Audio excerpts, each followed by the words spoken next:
आज मी तुमच्यासोबत अगदी 10 मिनिटात तयार होणारा नाश्ता शेअर करणार आहे। थंडीच्या दिवसात खूप साऱ्या हिरव्या भाज्या मार्केटमध्ये येतात आणि सगळ्याच भाज्या एकदम फ्रेश असतात। आज मस्त मी विंटर स्पेशल नाश्त्याची रेसिपी घेऊन आलेले आहे। हा नाश्ता स्पेशली मुलांना तर खूप जास्त आवडेल।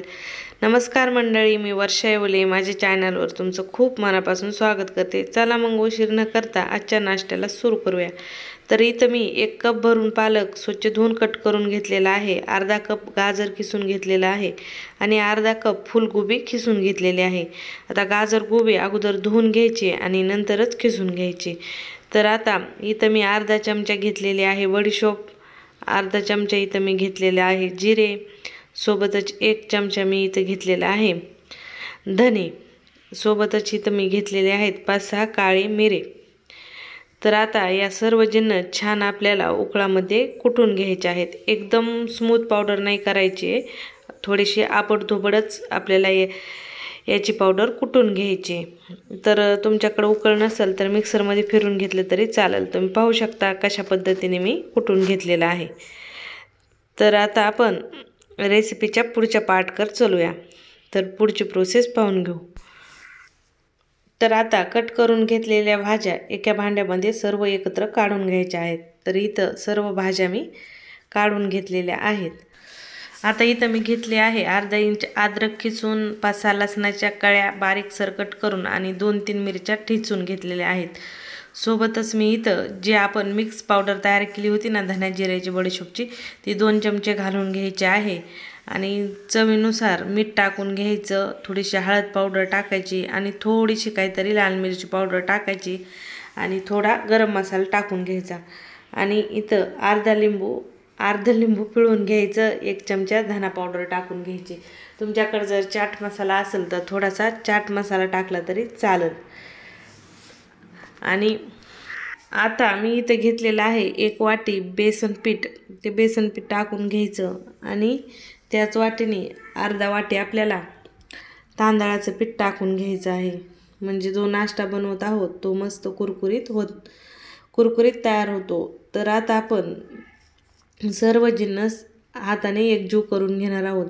इथं या रेसिपीमध्ये पाण्याचा बिलकुल वापर करायचा नाही, कारण पालक आता धुवून घेतलेला आहे आणि पालकात खूप सारं मॉइश्चर असतं आणि गाजरामध्ये बी खूप सारं मॉइश्चर असतं आणि गोबी खिसून घेतलेला आहे, म्हणून सर्व भाज्यामध्ये मॉइश्चर असल्यामुळे जे भाज्यातलं स्वतःचं अंगचं पाणीच म्हणतो ना आपण, त्या मॉइश्चरमध्येच हे पीठ मळून तयार होतं आणि पाणी टाकलं तर खूप सारं पातळ तुमचं बॅटर तयार होईल। तर त्या स्वतःच्या मॉइश्चरमध्येच आपल्याला इथं हे पीठ मळून घ्यायचं आहे। तुम्ही पाहू शकता कशा पद्धतीने इथं आपलं बॅटर तयार झालेलं आहे किंवा पीठ मळून तयार झालेलं आहे। तर आता नाश्ता तुम्हाला हवा तसा तुम्ही बनवू शकता। इथं मी गोल बॉल्स तयार करून घेणार आहे। तुम्हाला तुमच्या हिशोबाने कसा आकार द्यायचा नाश्त्याचा तो तुम्ही देऊ शकता। आता जोपर्यंत आपण नाश्ता बनवत होतो तोपर्यंत आपल्याला कढईमध्ये तेल गरम करायला ठेवून द्यायचं होतं। तर इथं मी नाश्त्याची पहिली बॅच कढईमध्ये टाकून घेत आहे। थोडे टाकून घ्यायचे नाश्ते आणि मस्त खरपूस लाल रंगावर तळून घ्यायचे। पहिली बॅच तयार झाली की पहिली बॅच अगोदर टाकून घ्यायची आणि जोपर्यंत ही बॅच तळून होतीये तोपर्यंत दुसरे नाश्ते बनवून तयार करायचे।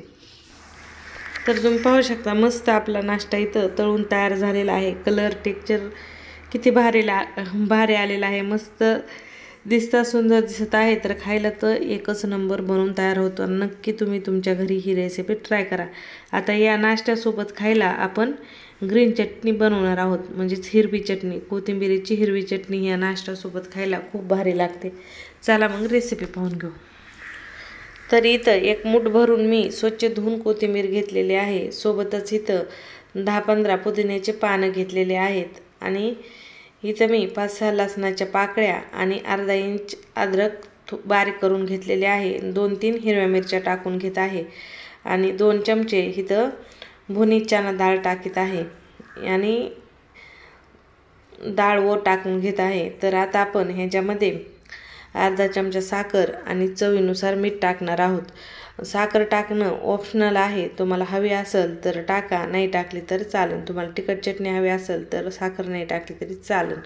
आणि अर्धा लिंबू पिळून घ्यायचा आहे. जर तुमच्याकडे दही असेल तर दही टाकलं तरी चालेल, दही वापरा किंवा लिंबू वापरा. तर इथं मी साखर टाकून घेतलेली आहे, चवीनुसार मीठ टाकून घेतलेलं आहे. आता ही चटणी आपण मिक्सरमध्ये फिरून घेऊया.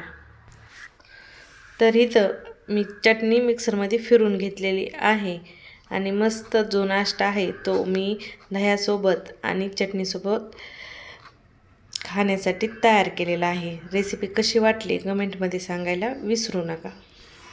रेसिपी आवडली तर लाईक शेअर नक्की करा आणि तुमच्या घरी थंडीमध्ये हा नाश्ता नक्की ट्राय करा, कारण खूप सारी थंडी वाढली आहे आणि थंडीच्या दिवसात काहीतरी चटपटीत नाश्ता खायला खूप आवडतो. सगळ्यांचीच इच्छा होते. दिवस मावळता ज्यावेळेस आपल्याला चहा बनवायचा असतो त्या चहासोबत हा नाश्ता एकदम परफेक्ट जातो आणि मुलांना तर हा नाश्ता खूप जास्त आवडतो. चला मग पुन्हा भेटू अशाच नवीन रेसिपीसोबत.